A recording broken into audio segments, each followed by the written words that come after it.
The sun had barely crested the jagged horizon, and the plain stretched out in waves of gold and amber, each blade of grass catching the morning light like a fleeting secret. Lila Redfeather's hands were raw and speckled with sawdust as she drove another nail into the rough-hewn beams of her cabin.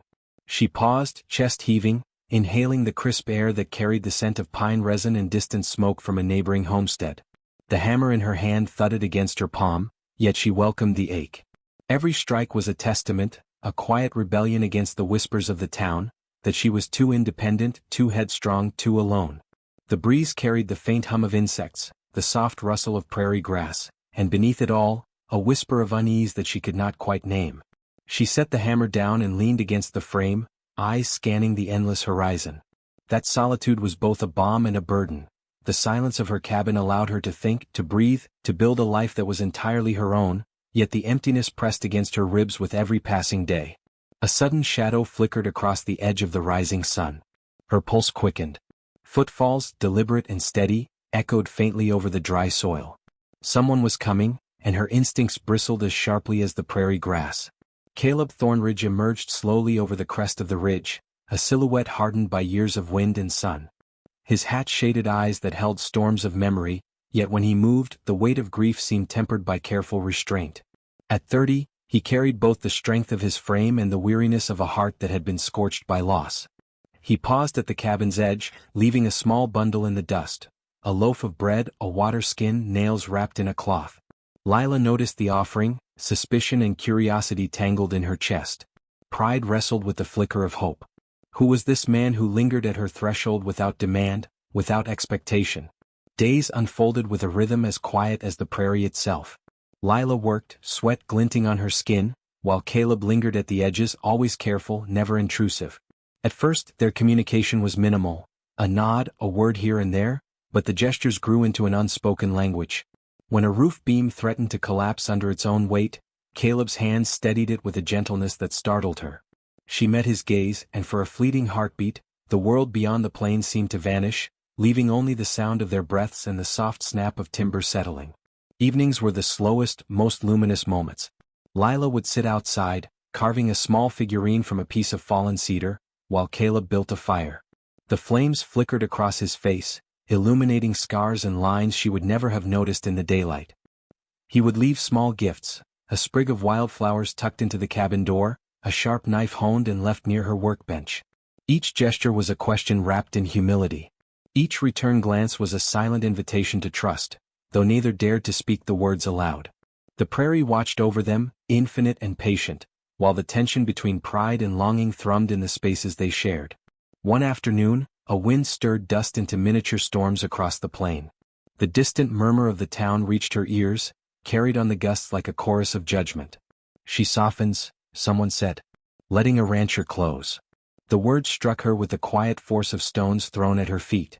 Lila's hands stilled, a nail poised in midair. Was it weakness to feel her chest tighten, to sense her heart warming toward the man who had quietly entered her life? She shook the thought away, hammering the nail home with a force that left her palms stinging. Yet curiosity lingered, a persistent ember refusing to die.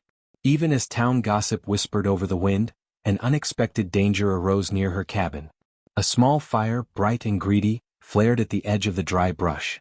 Lila froze, disbelief and panic warring in her chest, but Caleb's voice cut through the roar of crackling flames. Low, commanding, unwavering.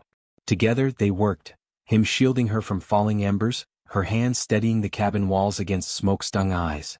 The fire retreated under their effort, leaving charred earth and a lingering scent of ash. Amid the ruin, a faint symbol marked in scorched wood caught Lila's attention. It was crude yet deliberate, a mystery etched in a language she did not know.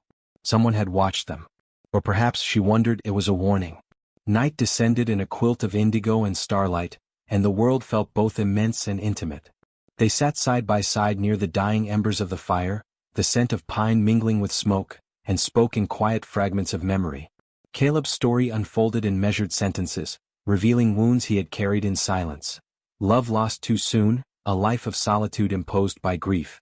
Lila shared her own scars, of survival, of judgment, of the constant battle to assert her place in a world that underestimated her.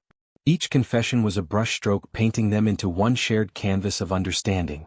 The moon cast its silver glow across the plains, a silent witness to their transformation. Caleb's hand, weathered and scarred, brushed against hers accidentally, then lingered in a careful, deliberate pause. She did not pull away.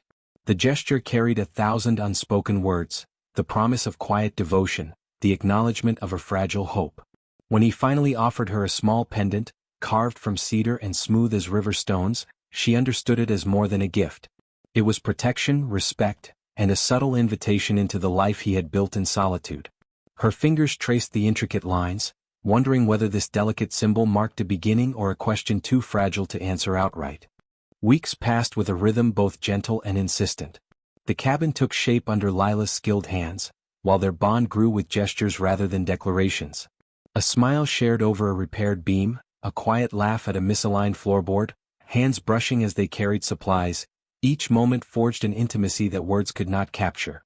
Pride and wariness wrestled with the blossoming warmth of companionship, until the day Caleb's quiet voice carried across the plain, "Pick your things and come with me." The words hung in the air like the final brushstroke on a canvas, both simple and irrevocable. Lila paused, feeling the weight of choice settle on her shoulders. She glanced back at the cabin she had built with every ounce of strength, at the scars and splinters that bore witness to her solitude, and then forward to the open plains, the horizon stretching like a promise. Together they prepared a small ceremony, a celebration of lives intertwined under the vast sky. No townsfolk watched, no grand hall bore witness, only the wind, the rustling grass, and the quiet approval of the earth beneath their feet. Vows were whispered, hands clasped, hearts aligned, and in that intimacy, they found a joy neither had dared to name. When the morning came, it was as though the sun had risen to honor their union.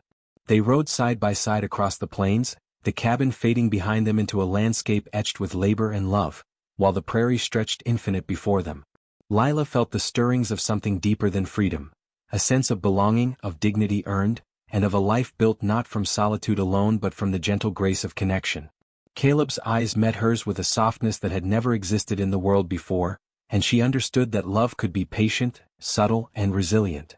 As the wind carried the scent of sagebrush and distant rain, Lila's voice turned inward, a reflection for the world beyond the plains. Sometimes the hardest battles are those waged within ourselves, and yet even in our solitude, hearts may find one another. In quiet acts of grace, in shared labor and laughter, life offers us a path toward hope. She knew their journey had only just begun, that challenges and judgments might still arise, but beneath the infinite sky she also knew that they had discovered something eternal, an understanding that strength, love and dignity could exist together in a single life, and that the world could be both vast and tender at once.